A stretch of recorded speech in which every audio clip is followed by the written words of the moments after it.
কয়টা লাশ পাওয়া গেছে? আপাতত দুইটা পাইছে, আরো ঘুরতেছে, ঘুরে বের করতেছে। স্টুডেন্টদের এগুলা কি এই স্টুডেন্টদের হ্যাঁ, এই স্টুডেন্টদের বই খাতা সব পাওয়া গেছে এখানে, যাদের যাদের এখানে হারামজাদি করছে কি শান্তির মাগিরে তো হ্যাঁ, ওই যে ওখানে অনেক লাশ পাওয়া গেছে এখানে। ইন্নালিল্লাহ। দর্শক, গণভবনের পাশেই প্রায় 857টি লাশ পাওয়া গিয়েছে। হ্যাঁ দর্শক শ্রোতা, আপনারা ঠিকই শুনেছেন। আরো কবর খুঁড়তেছে, লাশ এখনো তুলছে। কি যে একটা অবস্থা, হায় আল্লাহ তুমি মাফ করো। দর্শক, এই মাত্র খবর।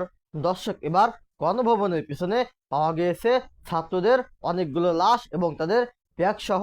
হ্যাঁ দর্শক শ্রোতা, আপনারা সম্পূর্ণ ভিডিওটি দেখলে বুঝতে পারবেন যে কতগুলো লাশ পাওয়া গিয়েছে। দর্শক, ভিডিওটি খুবই গুরুত্বপূর্ণ, তাই বলছি সম্পূর্ণ ভিডিওটিকেও স্কিপ করবেন না এবং এমন নিউজ ল্যাব দেখতে যারা ভালোবাসেন দ্রুত চ্যানেলটি সাবস্ক্রাইব করে আমাদের পাশে থাকবেন। দর্শক শ্রোতা, তার কথা না বেরিয়ে চলুন মূল ভিডিওতে যাওয়া যাক।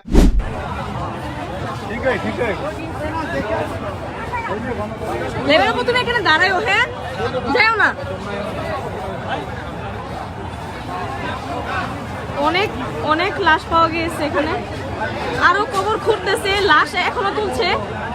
কি যে একটা অবস্থা, হায় আল্লাহ তুমি মাফ করো।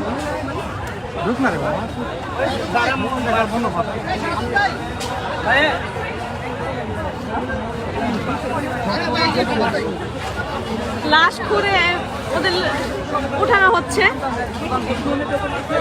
আমার হাত পা কাঁপতেছে, আমি কি বলবো আমি বুঝতে পারতেছি না।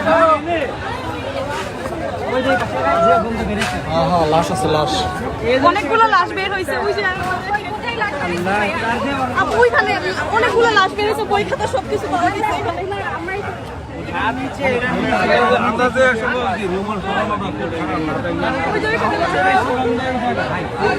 সিরিয়াস কয়টা লাশ পাওয়া গেছে?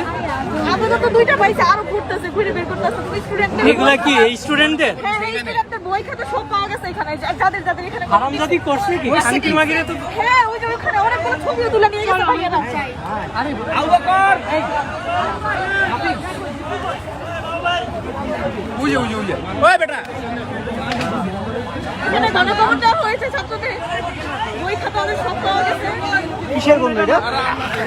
গন্ধ দিয়ে এখানে ঢুকে যাইতেছে না, লাশের গন্ধে।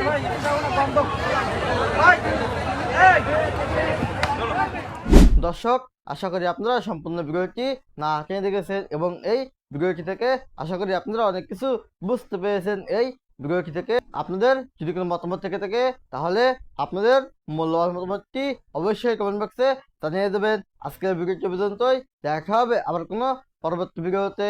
সে পর্যন্ত ভালো থাকুন, সুস্থ থাকুন, আল্লাহ হাফেজ।